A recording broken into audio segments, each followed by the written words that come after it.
Assalamualaikum warahmatullahi wabarakatuh. Perkenalkan, nama saya Afnan Konia Amelia dengan NIM 112110071.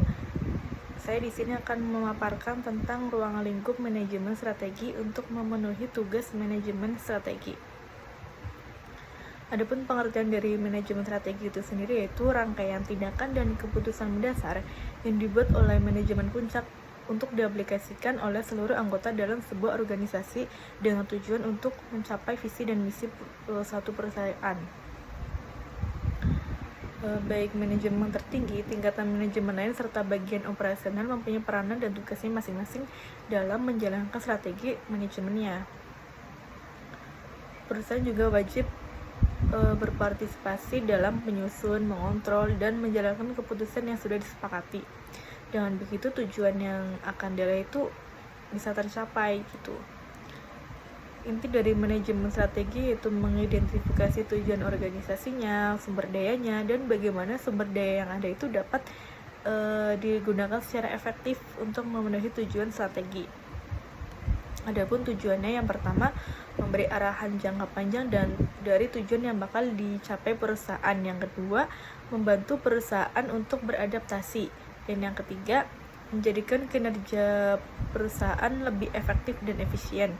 Yang keempat, mengaplikasikan serta mengevaluasi strategi dan keputusan yang telah disepakati. Yang kelima, menyusun strategi baru guna menyesuaikan perkembangan pada lingkungan internal dan eksternal. Yang keenam, membantu proses peninjauan ulang pada kelebihan dan kekurangan serta mencermati kesempatan dan ancaman dari bisnis perusahaan. Yang ketujuh, ada membantu proses inovasi pada barang atau jasa agar selalu digemari oleh konsumen. Jadi perusahaan memproduksi produk A misal, pasti akan selalu membuat inovasi produk tersebut agar tidak kalah saing dengan kompetitor lain dalam satu pasar gitu, agar selalu bisa seimbang gitu mengikuti perkembangan zaman sekarang. Fungsi dari manajemen strategi yang pertama, mengusung visi misi perusahaan. Yang kedua, membantu perusahaan mengidentifikasi pasar dan produk, lalu menjaga keteraturan bisnis, dan yang kelima, menjadi panduan pada aktivitas perencanaan dan juga perbaikan. Adapun cara menyusun manajemen strategi yang efektif itu bagaimana? Yang pertama, ada menyusun visi dan misi yang jelas.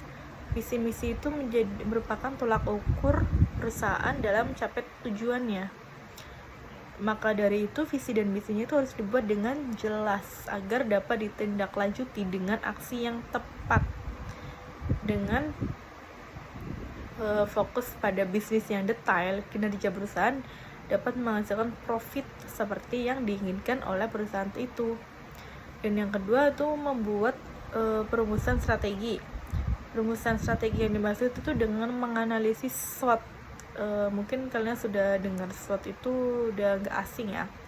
SWOT itu berfokus pada kekuatan atau S-nya strength, kekuatan, weak-nya weakness atau kelemahan, O-nya opportunities atau peluang, T-nya threat atau ancaman yang mungkin dihadapi perusahaan dalam menjalankan bisnis.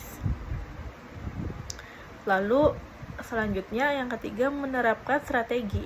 Strategi apa nih yang akan digunakan untuk perusahaan tersebut gitu.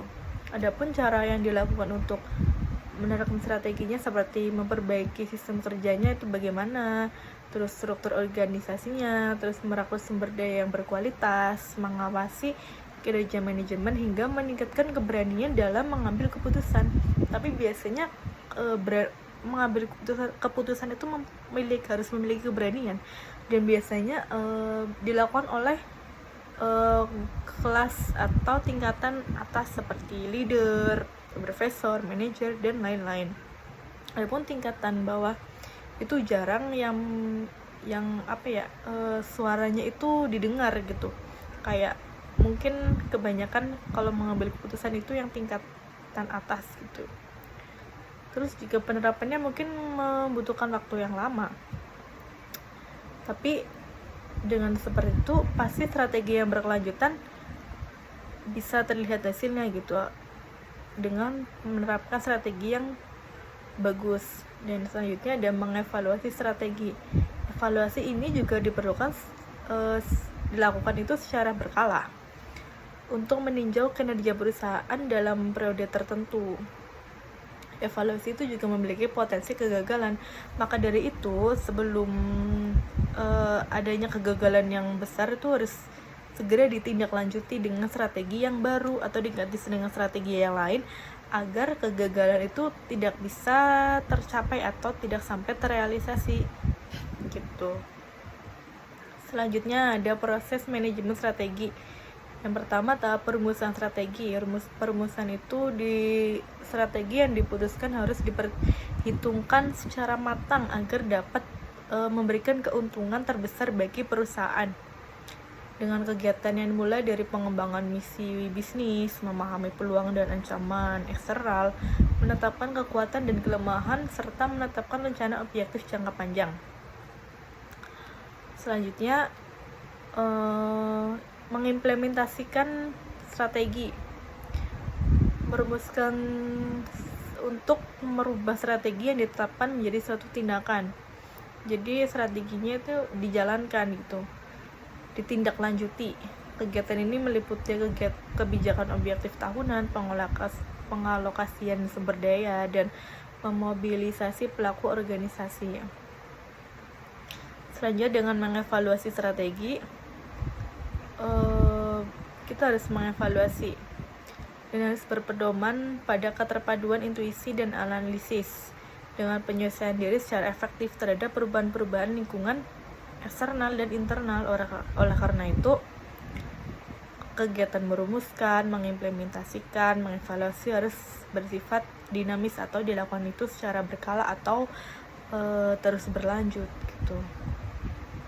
Contohnya nih, saya pernah bekerja di perusahaan A, perusahaan di Cikarang, dan di situ di mana manajemen strateginya itu yang tadinya non shift atau 2 shift itu diganti dengan sistem off, di mana yang tadi awalnya itu dengan target sekian per hari dan sekian per bulan itu tidak tercapai. Maka dari itu mengharuskan karyawannya itu lembur, bahkan sampai Senin sampai Jumat itu lembur ngelong, dan Sabtunya itu harus weekendnya itu berangkat untuk lembur. Oleh karena itu perusahaan mengganti manajemennya bagaimana agar bisa berjalan, bisa mencapai target tanpa memberikan lembur dan juga tanpa mengurangi karyawannya gitu. Maka dari itu karyawannya diganti dibagi menjadi 3 grup A, B, dan C, dan diganti sistem kerjanya menjadi sistem off, di mana sampai sekarang bisa berjalan dengan lancar, dengan baik, dan mencapai target tanpa adanya lembur gitu. Maka dari itu manajemen strategi sistem kerja yang diambil sekarang itu masih berjalan dengan baik karena bisa tercapai gitu dan tidak mengalami kegagalan. Sekian presentasi dari saya, kurang lebihnya saya mohon maaf. Wassalamualaikum warahmatullahi wabarakatuh.